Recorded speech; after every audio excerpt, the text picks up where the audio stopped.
እንዴት ናችሁ ጓደኞቼ ተመልካቾቼ ሁሉ ሰላም ነው? እንዴት ሰነበታችሁ? ዛሬ ደግሞ ትምህርትም እንደ ምክርም አይነት ነው።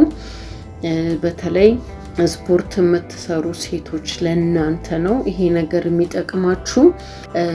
ስፖርት ብቻ በመስራት እንቀንሳለን ለምትሉ ሴቶች ዛሬ ለየት ያለ ምክር አለኝ። በደንብ ተከታተሉኝ። ምንድነው? ስፖርት ብቻ መቀነስ አይቻልም። ምግብ ማስተካከል አለብን እና ብዙ ሴት የሆኑ ምን ያደርጋሉ? ስፖርት ቤት ይመጣሉ፣ ስፖርት ይሰራሉ። ከሰሩ በኋላ ይሄዳሉ፣ የሚፈልጉትን ምግብ ይበላሉ።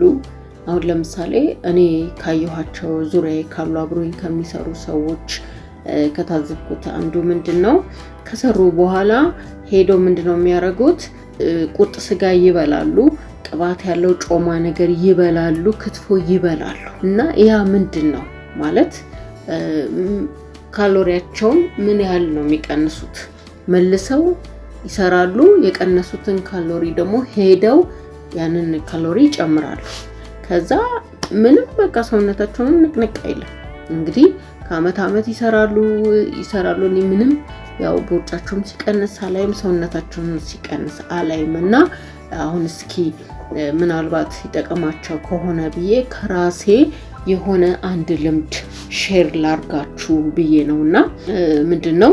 ስፖርት ብቻውን አይጠቅምም። በእርግጠኛ ሆኜ የምነግራችሁ ሄዳችሁ ሐኪምም ካላችሁ የምታማክሩትም ሌላ የጤና ባለሙያ ካለም አማክሩ። ስፖርት ምግብ ካልተስተካከለ መቀነስ አይቻልም። ወደድንም ጠላንም ምግባችንን ማስተካከል አለብን።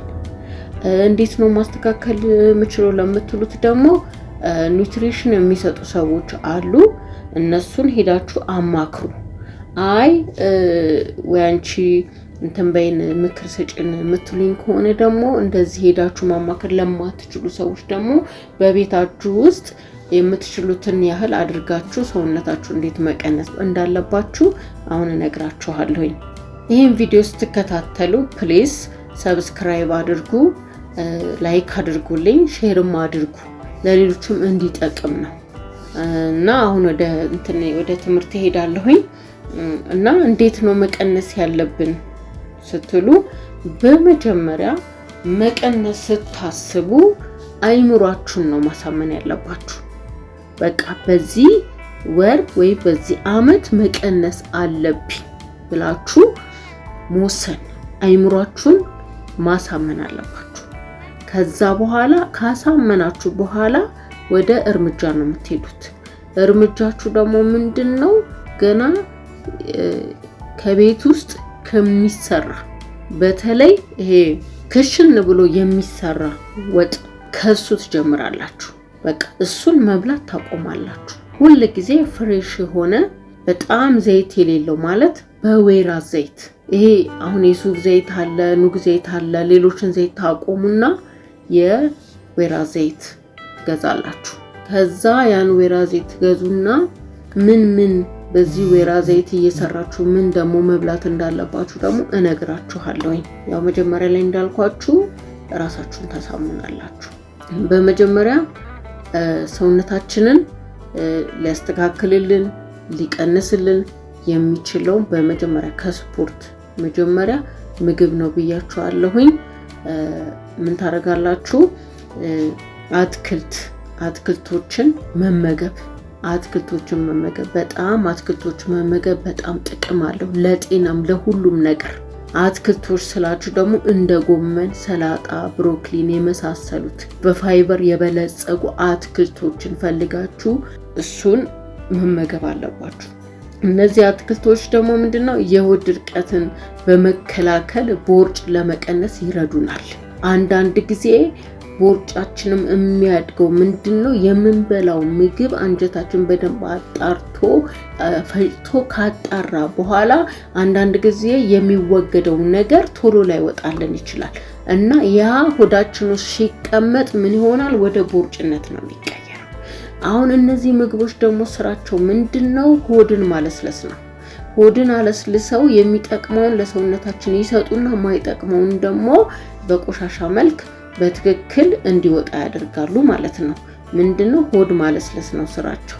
ከዛ ቀጥሎ ደግሞ ፍራፍሬዎችን ሰውነታችንን ይቀንሳሉ፣ ሰውነታችንን ይገነባሉ፣ ማንኛውም የሚያስፈልገን ኒውትሪሽን ይሰጡናል። እኔ አሁን የምነግራችሁ ምግቦች ኒውትሪሽንም ነው የሚሰጡ፣ በሚያስፈልገን ነገር ሁሉ ይሰጡናል። ደግሞ ፖም፣ ሙዝ፣ ብርቱካንና አንዳንዴ ፍራፍሬዎች የምትሏቸውን ለእናንተ የሚመቻቸው ፍራፍሬዎችን እነሱን ትጠቀማላችሁ። እነዚህ ፍራፍሬዎች ደግሞ በውስጣቸው ምን አለ? አንቲኦክሲደንት ስላላቸው ለጤና ጥሩ ናቸው። በጣም ለጤና የበሽታን የመከላከል አቅም አላቸው። በሽታን የመከላከል አቅም አላቸው። አጥንት የመጠገንም አቅም አላቸው። ውስጣችን ያለውን ቅባቶችን የማቅለጥ አቅም አላቸው። በዚህ ላይ ደግሞ ቆዳን የማስዋብ እርጅናን የማዘግየትም አቅም አላቸው። አሁን ይህን የምነግራችሁ ምግቦች ይህን ሁሉ ነው። ምን አለ? ከሰውነታችን ላይ ቅባቶችን ያቀልጣሉ። ከእንደገና ደግሞ ለሰውነታችን ጥንካሬና ብርታት ይሰጣሉ። ከእንደገና ደግሞ እርጅናን ያዘገያሉ። ቀጥሎ ደግሞ ቆዳችን እንዲጠራ ያደርጋል፣ እንዳይሸበሸብ ያደርጋሉ ማለት ነው። ቀጥለን ደግሞ ጥራጥሬዎች። አንድ ነገር ልንገራችሁ፣ ጥራጥሬ በቤታችሁ አትጡ። በጣም ጥራጥሬ የሚበላ ሰው፣ በተለይ ቆሎ የሚበላ ሰው በጣም ለጤንነቱ ቶሎ ለማርጀት የዘገየ ነው። ቆዳው ቶሎ ለመሸብሸብ የዘገየ ነው። ጤንነቱ የተጠበቀ ነው። ለዚህ ለጥርስ ይሄ አይምሮን አክቲቭ ያደርጋል። ያንን ቆሎ በምናኝክበት ሰዓት ይሄ አይምሮአችን ስለሚንቀሳቀስ ይሄ አይምሮአችን አክቲቭ ነው የሚሆነው። ቆሎ በተለይ ባይጠፋ በቤታችሁ ጥሩ ነው። አንዳንድ ጊዜም ይሄ ሀሳብ እንዳይጨንቅ፣ ይሄ አይምሮአችን እንዳይጨነቅ ያደርገዋል። በቃ እንዲጫወት ነው የሚያደርገውና ጥራጥሬ በጣም ጥሩ ነው። ከጥራጥሬዎቹ ደግሞ ምስር፣ ባቄላ፣ አተር የመሳሰሉት በፕሮቲን የበለጸጉ አሉ። እነሱን የበለጸጉ አሉ። ይሄ ምንድነው? አባጮጋር የሚባል አለ። ልክ እንደ ቦሎቄ የሚመስል እንደ ኩላሊት አይነት እንትን ያለው በጣም እሱን ብትመገቡት አንደኛ ፕሮቲን በጣም ሀይ ያለው እሱን በልታችሁ በተለይ ምሳ ላይ ብትበሉት እሱን ነገር በጣም አሪፍ ነው። አሳያችኋለሁኝ እንትን ፒክቸር ላይ እና በጣም አሪፍ ነው። እሱን በልታችሁ ስትውሉ አይርባችሁ። በቃ እሱና እንቁላል አንድ ነው። አይርባችሁም እሱን ስትበሉ እና በፕሮቲን የበለጸጉ በመሆናቸው ለረጅም ጊዜ እንድንጠግብ በማድረግ ክብደትንም ለመቀነስ ይረዳናል። በተለይ ምስር እንደ ሾርባ አድርጋችሁ ማታ ቢረዳኝ የምስርን ሾርባ እራታችሁን እንዴት መጠቀም እንዳለባችሁ እሱን ሰራላችኋለሁ። ከእንደገና ማሾ የምትባል እህል አለች። ከዚህ በፊት በቪዲዮ ላይ ሰርቻለሁኝ፣ ገብታችሁ ማየት ትችላላችሁ። ማሾ ደግሞ በጣም ምርጥ ምስር ያመናል ለምትሉ፣ ጨጓራ አለብን ለምትሉ ማሾ ተጠቀሙ። ማሾ በጣም ምስርን ይተካል።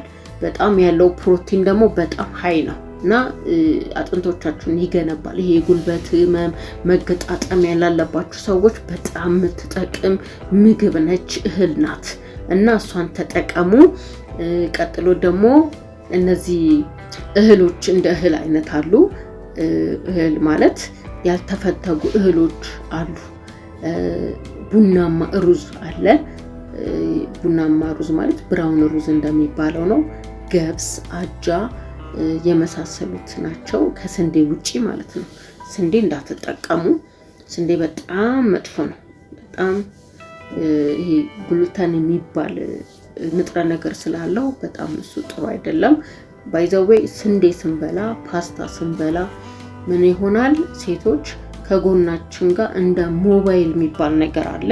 እሱን እንድናወጣ ያደርገናል። በተለይ እኛ አበሾች በስንዴ የተጋገረ በኦሪጂናል የተጋገረ ኦሪጂናል ሆኖ ፋብሪካ ውስጥ ያልገባ ስንዴ ነው በጣም ብዙ አበሾች ድፎ ዳቦ የምንወደው እና እሱን የምትበሉ ከሆነ ከሆኑ ነግራችኋለሁ፣ አቁሙ። በጣም ቅርጽን የሚያበላሽ ቢኖር አንዱ ስንዴ ነው። ይመጣና እዚህ ጋር ሞባይል የሆነ ነገር ያወጣባችኋል እና ሱሪ ምናምን ስትለብሱ ትርፍ ሆኖ ነው የሚወጣው። ፕሊስ የምነግራችሁ ነገር አንዱ እሱን አቁሙ።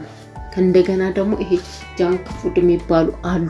ይሄ እንደ በርገር፣ ፒዛ፣ ፓስታ፣ መኮረኒ፣ ስንዴ አይነት ምርቶች በእናንተ ምግብ ውስጥ አታስገቡ። የመከራችሁ ነገር ይሄ ብቻ ነው፣ አታስገቡ። በጣም በጣም በጣም ቆሻሻ ምግብ ነው የሚሏቸው ነጮች። በተለይ እነዚህ ቆሻሻ ምግብ ነው የሚሏቸው። በጣም ሄልዚ ምግብ አይደሉም፣ ጤናማ ምግብ አይደሉም። ጤንነታችሁን ለምትጠብቁ ሰዎች ይህንን ነገሮች ከውስጣችሁ አውጡ። ስንዴ የሆነ ነገር አውጡ እና ምንድነው በእነዚህ አጃ፣ ገብስ በጣም ጥሩ ናቸው። በፋይበር የበለጸጉ ናቸው። የደም ስኳር በመቆጣጠር ቦርጭን በመቀነስ ይረዳናል። ቀጥለው ደግሞ ፕሮቲን የሆኑ አሉ። ስብ የሌላቸው ስጋ ነው ግን ቅባት የላቸው። እነሱ ምንድናቸው? ይሄ የዶሮ ታፋ ብረስት ይባላል በእንግሊዘኛ። ታፋው አለ፣ የዶሮ ታፋ። ያው ስጋ ስለሚያስፈልገን ግን እነዚህን አሁን የምንጠቀማቸው ስጋዎች ስብ የላቸውም። አንደኛ የዶሮ ታፋው አለ። ቀጥሎ ደግሞ አሳ እና እንቁላል። እንቁላሉን ግን ስትጠብሱ ግን ምንም ዘይት መጠቀም የለባችሁ። ምንም አይነት ነገር በባዶ ነው መጥበስ ያለባችሁ እና እንቁላል እና ደግሞ ቶፉ ከአኩሪ አተር የሚሰራ አለ። እሱን ያው እኛ ሀገር ብዙ ጊዜ እሱ ነገር አልተለመደም። ግን ዶሮ ታፋውንና አሳ፣ እንቁላል ከእንደገና ደግሞ ቀይ የሆነ ስጋ ጮማ የሌለው ማለት ነው፣ እሱን ተጠቀሙ። እነዚህ ደግሞ ስትጠቀሙ ምንድነው ለጡንቻ እድገት አስፈላጊ ስለሆኑ እነዚህ ደግሞ ግዴታ ያስፈልጉናል። ጡንቻችን እንዲያድጉና እንዲጠነክሩ ክብደትን በመቀነስም ይረዱናል። ቀጥሎ ደግሞ መጠጦች፣ የምንጠጣቸው መጠጦች አሉ። ያ መጠጥ ደግሞ ምንድነው? ውሃ። በቀን 2 ሊትር ውሃ መጠጣት አለብን። ይሄ ግድ ነው። በቀን 2 ሊትር ስንጠጣ በጣም አይምሯችን ሁሉ ይታደሳል፣ ቆዳችን ይጠራል። በተለይ ጠዋት ተነሳን በኋላ ቁርስ ከመብላታችን በኋላ በባዶ ሆድ 1 ብርጭቆ መጠጣት ማለት ይሄ የቆሸሸ ደማችንን ያጥብልናል። ከእንደገና ደግሞ ይሄ ሆዳችን ውስጥ ያለውን ነገር ስለሚያጠራ ይሄ ቦርጫችን ሁሉ እየቀነሰልን ነው የሚመጣው። እንደገና ቆዳችን ሁሉ ይጠራል፣ የፀጉር እድገታችን ይጨምራል፣ የአይናችን የማየት ችሎታችንን ይጨምራል እና እርጅናን ራሱ ይሄ የፊት የመወጠርን ውጥር ብሎ ለብዙ ጊዜ እንዲቆይ ያደርግልናል እና 2 ሊትር በቀን ግድ ነው። ውሃ መጠጣት የምግብ ፍላጎትን በመቀነስ ክብደትን ለመቀነስ ይረዳል። ሲርባችሁ እንዲያውም ዝም ብላችሁ ምግብ ራበኝ ብላችሁ ምግብ ከምትበሉ ውሃ ጠጡ። ልክ ሲርባችሁ ውሃ ጠጡ። ለምን? ውሃ መጠጣት ራሱ አንደኛ የምግብ ፍላጎትም ይቀንሳል። የምግብ ፍላጎት ስለሚቀንስ ክብደታችንን ወዲያውኑ ለመቀነስ ይረዳናል። ቀጥሎ ደግሞ ምነግራችሁ ሰብስክራይብ አድርጉ፣ ላይክ አድርጉ፣ ሼር አድርጉ። እሺ፣ ቀጥሎ ደግሞ ሻይ፣ የምንጠጣውን ሻይ ደግሞ ነግራችኋለሁ። ሁል ጊዜ ይሄ እኛ ሀገር ውስጥ ያለ ሻይ፣ ይሄ ቀይ ሻይ አትጠጡ። በጣም እሱ ሻይ በጣም መጥፎ ነው። እሱ ሻይ በጣም መጥፎ ነው። ቀይ ሻይ አትጠጡ። ሰውነት ለመቀነስ ስትፈልጉ አረንጓዴ ሻይ ማለት ግሪን ቲ እንደሚባለው ማለት ነው፣ እሱን ጠጡ። የዝንጅብል ሻይ፣ የቀረፋ ሻይ፣ የናና ሻይ፣ እሱን ጠጡ። እነዚህ ሻዮች ደግሞ ምንድነው ሜታቦሊዝምን የሚባል በማፋጠን ስብን ለማቃጠል ይረዳናል፣ ስባችንን ያቃጥሉልናል። ቀጥሎ ደግሞ የሎሚ ውሃ ደግሞ እንታረጋላችሁ። ሁል ጊዜ ጠዋት ትነሱና 1 ሊትር ውሃ ታዘጋጃላችሁ፣ በባዶ ትጠጣላችሁ። ለሙሉ ቀናችሁ ነው የምታዘጋጁት። 2 ሊትር ታዘጋጃላችሁ። 1 ሊትር ግን ምን ታረጋላችሁ? 1 ሎሚ ትቆርጡና እላው ላይ ትጨምቁና ከእንደገና ደግሞ አነስ ያለች መጠነኛ የሆነች ዝንጅብል አድርጋችሁ ከእንደገና ደግሞ ኪያር ትገዛላችሁ። መለስ ትንሽዬ ቆርጣችሁ በስላይስ በሆነ ነገር ትቆርጡና አንድ ላይ አድርጋችሁ ትዘፈዝፋላችሁ 1 ሊትር ማለት ነው። ከዛ ይሄን ጠጣላችሁ። በጣም ለውጥ ነው የምታዩት። እንደዚህ አድርጋችሁ እንትን ካላችሁ በጣም በፈጣን የሆነ ለውጥ ነው የምታመጡት። እና ይሄን ካረጋችሁ በኋላ ከነዚህ ከምግቦቹ ከመጠጦቹ በተጨማሪ ከዛ በኋላ ነው የአካል ብቃት እንቅስቃሴ የምታደርጉት። ይሄንን ካደረጋችሁ ምግባችሁን ካስተካከላችሁ በኋላ በሳምንት 3ም 4 ጊዜ ማድረግ ትችላላችሁ። ብትችሉ ጂም ገብታችሁ ይሄ ምግባችሁን ስታስተካክሉ ከዛ ስፖርት ሰራላችሁ። ብዙም ስፖርት አትሰሩም። ከባድ የሆነም ነገር አትሰሩም። ምንድነው ከባድ ነገር የምትሰሩበት ሰዓት መቼ ነው? ሰውነታችሁ ወደምትፈልጉት ነገር ጋር ሲቀንስ የዛን ሰዓት ለጡንቻ ትሰራላችሁ። ከዛ በተረፈ ደግሞ ስፖርት ቤት ደግሞ መግባት አልችልም ለምትሉ ደግሞ ቢያንስ ለ45 ደቂቃ ወክ ታረጋላችሁ። ሁሉ ጊዜ ወይ በሳምንት 3 4 ወክ አርጉ። ከቻላችሁ ቀን በቀን ብታረጉ ችግር የለው፣ ግን ከ45 ደቂቃ በላይ ግን አይብለጥ። ምክንያቱም በኋላ በጣም ከልክ የበለጠ እርምጃ ስንራመድ ጉልበታችን የማመን ወደፊት እድሜያችን በጨመረ ቁጥር ጉልበትን የማመን ስሜት ስለሚኖረው ለዛ ነው። እሺ ቀጥሎ ደግሞ መመገብ የሌለብንን ምግብ ደግሞ ነግራችኋለሁኝ።